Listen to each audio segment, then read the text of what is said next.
नमोस्तु महाराज जी, मेरा प्रश्न ये है कि आत्मा कौन होती है? आत्मा कौन होती है? बहुत बढ़िया। बेटा, ये प्रश्न तुम्हारे लिए बहुत सुंदर प्रश्न है। किसने पूछा ये बताओ पहले। तुमने पूछा कि किसी ने बोला था तुमसे? मैंने पूछा। बहुत बढ़िया। अगर यही है जैन धर्म के संस्कार, जो बाहरी चीज़ों को ना पूछकर आत्मा के बारे में बात कर रहे हैं, यही तो सबसे बड़े संस्कार होते हैं।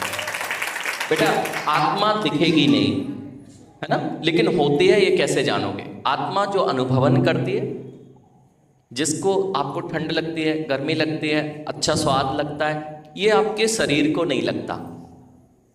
क्योंकि शरीर जब मर जाता है ना, डेड बॉडी रहती है, उसको पिन चुभाओ, चुभेगी क्या? मरने के बाद बहुत अच्छा समझदार बालक है, जब पिन चबाओ तो मरने के बाद जीभ हिलेगा क्या? नहीं हिलेगा। अर्थात उसमें जो आत्मा थी वह वेदन करती थी, उसको अनुभवन होता था। तो आत्मा क्या है? जो अनुभवन करती है, जिसमें ज्ञान होता है, जिसमें वेदन होता है, उसका नाम आत्मा है। अब दिखती तो नहीं है, दिखेगी क्या कभी आत्मा? नहीं दिखेगी। कैसे? तो जो दिखता नहीं है उसे आप लोग मानते हो क्या? जो नहीं दिखता वो नहीं होता ना। बेटा देखो, इस वायर में देखो, कुछ दिख रहा है? हमारी आवाज दिख रही है? आवाज दिख रही नहीं है ना? इसमें आवाज नहीं है। अगर आवाज इसमें नहीं होती बेटा, तो उस स्पीकर से आएगी क्या? अच्छा, फिर से दूसरी चीज देखते हैं। ये लाइट दिख रही, ये लाइट्स दिख रही है, उसमें वायर दिख रहा है, वायर में इलेक्ट्रिसिटी है, करेक्ट? दिख रही है? नहीं दिख रही, लेकिन है कि नहीं?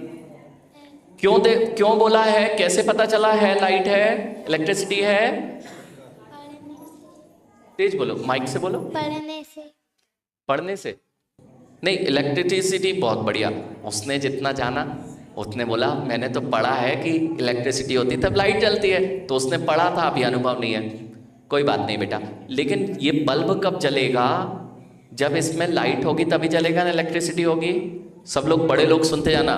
यानी जो कहते हैं कि दिखने वाली वस्तु होती है, इस वायर में इलेक्ट्रिसिटी दिख रही क्या? नहीं दिख रही। तो आपने क्या देखा? लाइट है, मतलब बल्ब जल रहा है, इसका मतलब उसमें इलेक्ट्रिसिटी है। और जो रेसे नहीं माने तो छू के देख ले, छू के देखे कहा तार की इलेक्ट्रिसिटी है या नहीं। तो कुछ चीजें दिखाई कभी नहीं देंगी, लेकिन उसके इफेक्ट्स दिखाई देंगे।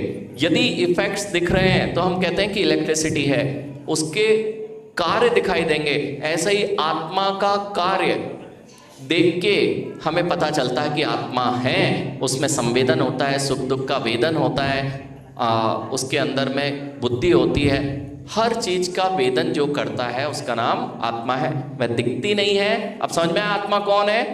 जिसके अंदर चेतना है, जो अनुभवन करती है, जिसको वेदन होता है, उसी का नाम आत्मा है। वह आंखों से दिखाई नहीं देती है, लेकिन उसका इफेक्ट्स, उसके सारे इफेक्ट्स आप अपने अंदर देख सकते हैं। आपको दिखाई आंखों से दे रहा है? आंख से देख रहे हो ना आप? आंखें नहीं देख रही बेटा, आंख से देख रहे हो। आंखों को नहीं दिखता, नहीं तो डेड बॉडी को देखना पड़ेगा। आंखों से नहीं दिखता, जैसे चश्मे से दिखते हो लेकिन चश्मा नहीं देखता है, ऐसे ही आंखें नहीं देखती हैं, आंखों से देखते हैं। देखती आत्मा है, लेकिन आंख चश्मे का काम करती है, नहीं तो डेड बॉडी को भी दिखना चालू हो जाएगा। समझ में आ रहा है? इसलिए कौन देखता है? आत्मा का काम क्या है? जानना और देखना, अनुभवन करना। यही मूल रूप से आत्मा का काम है। वह दिखेगी नहीं, लेकिन आत्मा कौन है? कितने लोगों को आज समझ में आ गया आत्मा कौन है? देखो, छोटे से बालक को आ गया, बड़े बड़े के हाथ नहीं उठ रहे। युवाओं, अभी तक तुम आत्मा को नहीं जानते थे, आज से आत्मा का इफेक्ट्स, और जो नहीं जानते अभी भी मान नहीं रहे, उनसे मैं कहूंगा, बाहर बहुत बड़े बड़े लंबे लंबे तार लगे हैं, उसमें कुछ दिखता नहीं है तो होता नहीं है ना। अगर नहीं विश्वास है आत्मा का, तो एक बार तार पकड़ के आओ, तो तार पकड़ के आओगे तो अनुभव होगा। जो अनुभव बिजली का होगा, उसके साथ तुम्हें अपनी आत्मा का भी होगा कि जो अनुभव कर रहा है ना वो चला गया।